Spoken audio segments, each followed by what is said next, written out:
semuanya, teman-teman sekalian. Pada kali ini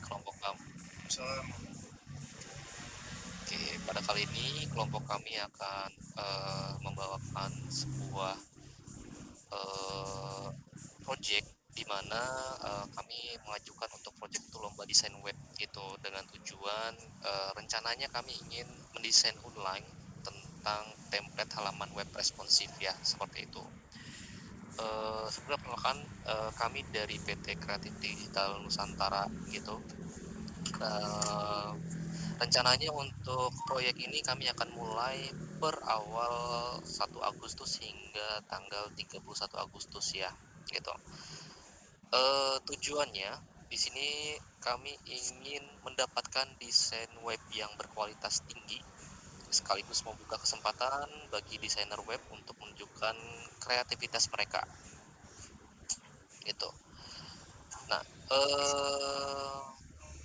di sini juga kami sudah mengajukan beberapa anggaran proyek ya. Rencana total anggaran itu sekitar 75 juta. Dan berikut rinciannya, ada rincian terhadap hadiah lomba sekitar 47.500.000. Itu nanti akan terdiri dari juara 1, juara 2, dan juara 3. Lalu juga ada promosi dan media sosialnya juga sekitar 10 juta.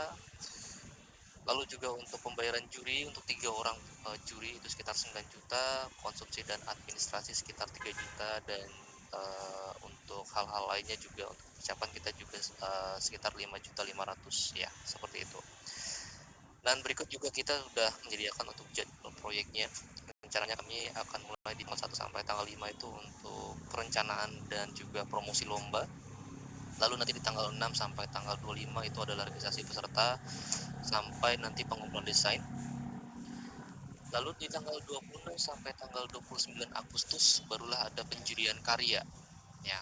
Lalu di tanggal 30 Agustusnya kita akan ada pengumuman pemenang, dan tanggal 31-nya adalah penyerahan hadiah gitu, dan juga sekaligus dokumentasi penutupan itu. Terus juga untuk proyek ini juga sudah disahkan ya oleh PT Digital Nusantara ya pada tanggal 15 Juli tahun 2023. Dan ya inilah begitu untuk rules kami ya. Di sini ada nama Syafiqur Rahman sebagai project manager, dan juga ada tim member seperti saya, Rosyid Widodo, senior konsultan. Lalu juga ada Wahyu Nur Fatah terkait untuk departemen IT. Lalu juga ada Fahmi Zaidan selaku finance, dan juga Arif Cahyo Dwianto selaku operational team, seperti itu. Next untuk teman-teman selanjutnya silakan. Ya, baik. Selanjutnya akan saya lanjutkan. Untuk estimasi waktu atau WBS dalam hari, yang pertama perencanaan dan promosi. Menyusun konsep lomba dan regulasi kurang lebih 3 hari. Membuat materi promosi atau poster, caption, visual kurang lebih 4 hari. Menjalankan promosi di media sosial kurang lebih 7 hari. Pendaftaran dan pengumpulan karya. Membuka formulir registrasi online kurang lebih 1 hari. Menerima dan menyimpan file desain peserta kurang lebih 10 hari. Melakukan verifikasi kelayakan karya kurang lebih 3 hari. Lalu penjurian dan penutupan. Menyusun kriteria penilaian bersama juri kurang lebih 2 hari. Melaksanakan sesi penjurian kurang lebih 2 hari. Mengumumkan pemenang dan membagikan hadiah kurang lebih 2 hari. Dokumentasi dan publikasi hasil lomba kurang lebih 2 hari. Ya, di sini ada diagramnya.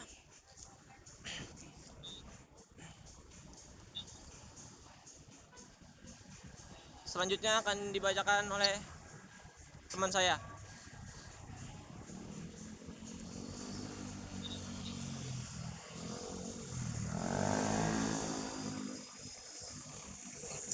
Selanjutnya saya untuk analisis early start, early finish, dan early start, late finish. Untuk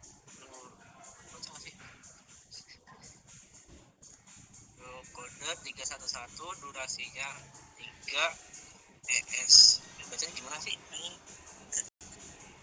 Sorry.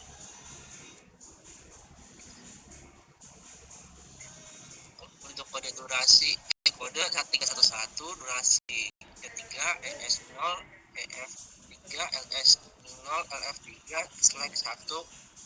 Untuk kode 312 durasinya 4 ES3 EF7 LS3 LF7/0. Untuk kode 313 durasinya 7 ES-nya 7 EF14 LS7 LF14/0. Untuk kode 321 durasinya 1 ES14 EF15 LS14 LF15/0. Untuk durasi 322 durasinya 10 ES15 EF525 LS15 F25/0. Untuk kode 323 durasinya 3 ES-nya 25 EF28 LF25 LF28/0. Untuk durasi 321 durasinya 2 ES-nya 28 EF30 LS28 LF30/0. Untuk kode 332 durasinya 2 ES30 EF32 LS30 LF32/0. Untuk kode 333 durasi 2 ES32 EF34 LS32 LF4/0. Untuk kode 334 durasinya 2 ES34 EF36 LS34 LF36/0. Untuk chartnya seperti itu. Oke ya. Lanjut pas. Untuk saya lanjutkan untuk cost baseline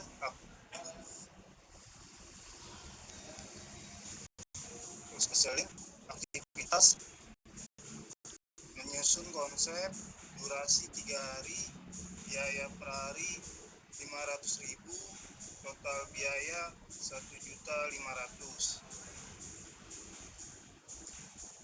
312 materi promosi durasi 4 hari, biaya per hari 600.000, total biaya 2.400.000.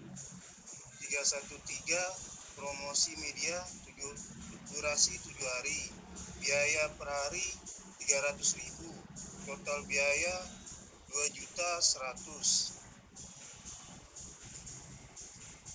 321 sosial 321 formulir registrasi 1 hari 200.000. 322 menerima file peserta 10 hari 250.000, total 2.500.000. 323 verifikasi karya durasi 3 hari, biaya 300.000, total biaya 900.000. 331 kriteria penilaian durasi 2 hari, biaya 400.000, total biaya 800.000. 332 sesi penjurian durasi 2 hari, biaya 500.000, total biaya 1 juta. 333 pengumuman dan hadiah durasi 2 hari, biaya 600.000, total biaya 1.200.000. 334 dokumentasi dan publikasi durasi 2 hari, biaya 350.000, total biaya 700.000. Total semua 36 hari sebesar 13.300.000 rupiah.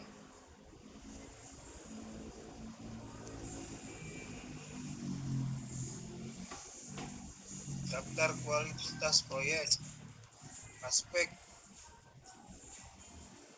desain template proses penjurian, kriteria kualitas modern, responsif, dan surveillance objektif, transparan, dan berbasis kriteria jelas. Partisipasi peserta minimal 100 peserta aktif, kepuasan stakeholder minimal 85%, skor kepuasan peserta dan juri. Dokumentasi akhir tersedia dalam bentuk publikasi online dan offline. Ketetapan waktu kegiatan selesai dalam 30 hari tanggal 1 sampai dengan 31 Agustus. Ya, selanjutnya Baik, jadi untuk proyek yang akan kita kerjakan ini ada beberapa stakeholder project yang berperan dalam menjalankan proyek ini, seperti ada JITS sebagai direktur utama yang dia tingkat pengaruhnya itu tinggi dalam proyek ini. Selanjutnya ada Syafiqur Rahman sebagai project manajemen dengan tingkat pengaruh yang tinggi di proyek ini. Ada Tom, Doni, dan John sebagai tim juri yang tingkat dia lumayan berpengaruh dalam proyek ini. Selanjutnya ada Wahyu Nur Fatah sebagai tim IT dan tingkat pengaruhnya itu medium dan tingkat ketertarikan dari proyek ini dia sangat tinggi. Komunikasinya itu dari chat, rapat, teknis. Frekuensinya 2-3 hari sekali. Lalu ada Fahmi Zaidan, saya sendiri sebagai tim finance. Tingkat berpengaruh dalam proyek ini medium, tingkat ketertarikannya low. Metode komunikasinya melalui email dan laporan pengeluaran. Frekuensinya mingguan. Lalu ada Arif Cahyo sebagai tim operasional, tingkat berpengaruhnya low, tingkat ketertarikannya high. Metode komunikasi yang digunakan itu melalui grup chat dan briefing, frekuensinya itu harian. Lalu ada lagi peserta lomba, tingkat pengaruhnya itu low, tingkat ketertarikannya itu high. Metode komunikasinya menggunakan email, media sosial, frekuensinya berkala selama kompetisi. Lalu ada Nathan sebagai ketua komunitas desainer yang tingkat pengaruhnya low, tingkat ketertarikannya medium. Metode komunikasinya melalui media sosial dan website yang frekuensinya itu mingguan. Lalu yang terakhir ada Rosid Widodo sebagai konsultan, tingkat pengaruhnya medium, tingkat ketertarikannya low. Metode komunikasinya melalui koordinasi langsung, chat, frekuensinya itu mingguan. Jadi di sini ada matriks pengaruh dan ketertarikan. Finance, operasional, peserta lomba, komunitas desainer, ada tim juri, direktur utama, project manajemen, dan TBP. Selanjutnya di sini matriks manajemen harapan stakeholder. Ada berapa stakeholder yang punya strategi manajemen harapan. Seperti direktur utama itu libatkan dalam pengambilan keputusan strategis, laporan rutin kemajuan. Project manager itu dukungan penuh, berikan akses penuh informasi, keputusan cepat. Tim juri pastikan transparansi dan kesiapan kriteria penilaian. Tim IT sediakan diskurs teknis, beri ruang improvisasi saat teknis macet. Lalu ada tim finance, berikan laporan terperinci, kontrol pengeluaran sesuai anggaran. Lalu dengan tim operasional, jelaskan tugas-tugas harian dengan rinci, beri akses logistik yang jelas. Lalu serta lombanya sendiri, komunikasi yang terbuka,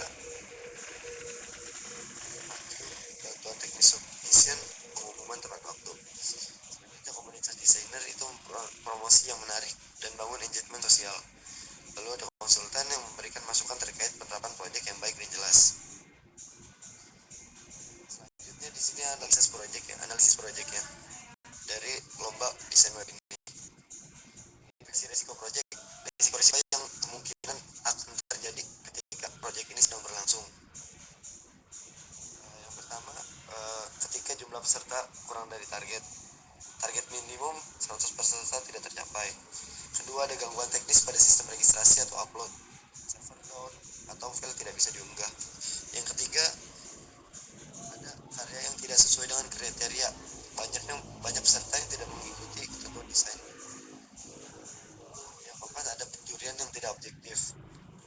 bias atau tidak sesuai dengan kriteria.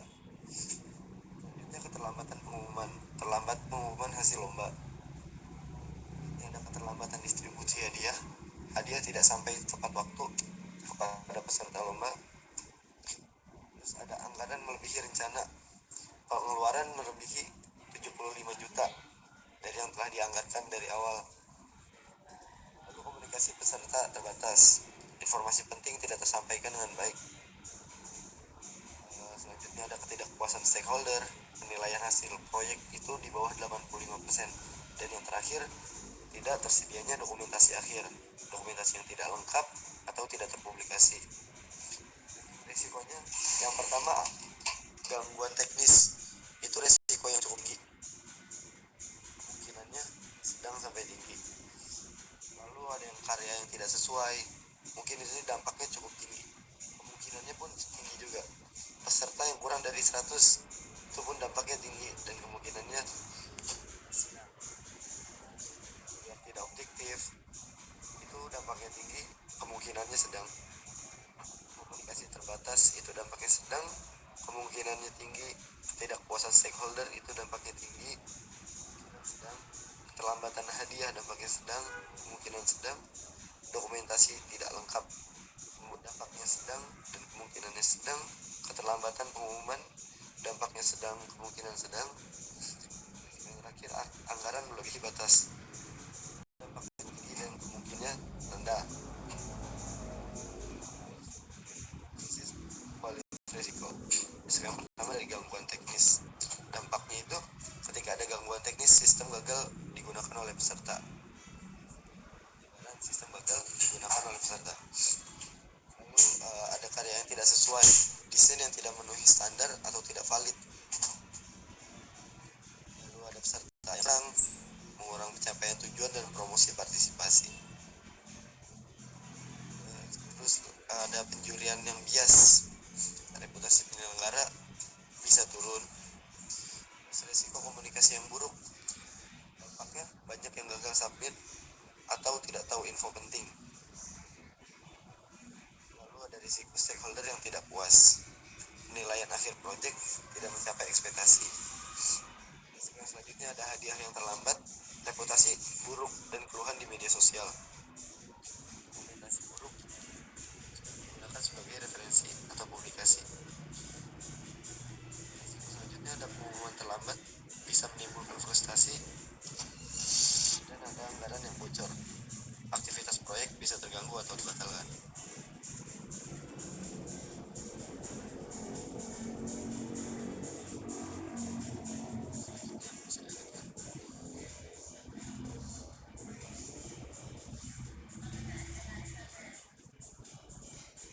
Oke, selanjutnya ini ada penanggulangan risiko ya. Itu jika ada risiko, biasanya kita penanggulangannya itu adalah gangguan teknis misalnya ya. Di sini untuk penanggulangannya kita ada siapkan backup server, uji coba sistem sebelum live. Lalu untuk risiko yang kedua, karya tidak sesuai. Penanggulangannya kita ada edukasi regulasi desain, lalu juga ada siapkan template contoh ya. Lalu yang ketiga untuk risiko peserta kurang. Nah, di sini kita penanggulangannya itu perbanyak promosi, lalu juga adakan webinar atau sosialisasi. Lalu yang keempat ada misal risiko penjurian bias. Nah, kita ada penanggulangannya nih, yaitu gunakan kriteria objektif, format nilainya juga terstruktur gitu. Lalu risiko yang selanjutnya ada komunikasi buruk. Nah, kita ada buatkan fake ya atau semacam email hotline atau update berkala di medsos. Lalu untuk risiko selanjutnya jika ada stakeholder yang tidak puas, kita ada penanggulangan juga, yaitu libatkan sejak awal, berikan laporan juga berkala gitu. Untuk selanjutnya hadiah terlambat ya. Untuk penanggulangannya kita juga sudah siapkan logistik lebih awal, pakai jasa kurir juga yang terpercaya ya. Lalu untuk selanjutnya ada risiko yang dokumentasi kurang, ini juga kita ada tim dokumentasi khusus atau pakai tools otomatisasi gitu. Jika ada risiko pengumuman terlambat, nah kita juga di sini sudah susun timeline jelas, deadline non-nya juga non negotiable ya, tidak bisa dinegosiasi. Lalu juga untuk resiko selanjutnya kita ada anggaran melebihi ya, misalnya gitu. Untuk penanggulangannya kita ada kontrol biaya mingguan gitu, pakai dana cadangan yang bijak juga tentunya ya. Oke, untuk identifikasi kebutuhan barang dan jasa, di sini ada jenis ya, terkait barang kita butuh, banner promosi, hadiah fisik ya seperti sertifikat atau plakat ya, lalu juga ada perangkat dokumentasi. Lalu kalau untuk jasa kita ada desain grafis, media sosial atau iklan, tim IT, juri profesional, dokumentasi, lalu pengiriman hadiah. Oke, di sini juga ada analisis scope of work atau lingkungan pekerjaan. Nah, kebutuhannya untuk banner promosi itu untuk skopnya lebih ke desain atau cetak banner digital dan fisik ya, 3 sih ukurannya. Lalu untuk selanjutnya untuk hadiah kita ada produksi plakat, sertifikat cetak, selalu juga tukar uang. Untuk kebutuhan service visual ya seperti poster, Instagram, story, layout, website. Lalu untuk tim IT, untuk skopnya kita ada maintenance formulir online, backup sistem upload, lalu juga ada validasi data. Lalu juga untuk selanjutnya ada tim juri, ya skopnya itu lebih ke evaluasi karya berdasarkan kriteria tentunya, lalu juga hadir di sesi penjurian. Untuk kebutuhan dia sosial, maksudnya itu lebih ke iklan bayar, kampanye branding, dan engagement serta. Lalu untuk kebutuhan dokumentasi, untuk kita foto plus video selama lomba, lalu juga hasil publikasi berupa website atau PDF gitu. Dan yang terakhir untuk penerimaan hadiah, kita juga ada jasa ekspedisi untuk pemenang di luar kota. Oke. Ya, selanjutnya tekan Mas. Ya, baik. Selanjutnya saya akan bacakan ada acceptance kriteria atau pembobotan. Yaitu ada barang atau jasa, banner promosi, kriteria penerima, visual menarik dan berkualitas. Untuk hadiah ada kriteria tepat jenis, tepat waktu, premium, berbobot 50%, desain grafis, menarik sesuai brand, aku bobot 10%, juri, kriteria, objektif, yang terdokumentasi, bobot 10%. Lalu ada media sosial, kriteria engagement sesuai target, bobot 10%. Dokumentasi berkriteria penerima, foto atau video lengkap, publikasi tepat waktu, bobot 10%. Pengiriman kriteria penerima, tepat alamat, konfirmasi terima, bobot 10%. Lalu yang terakhir ada manajemen umum, kriteria penerima, semua kegiatan sesuai jadwal dan anggaran, berbobot 10%. Presentasi dari kelompok kami, kurang lebihnya mohon maaf. Saya akhiri. Assalamualaikum warahmatullahi wabarakatuh.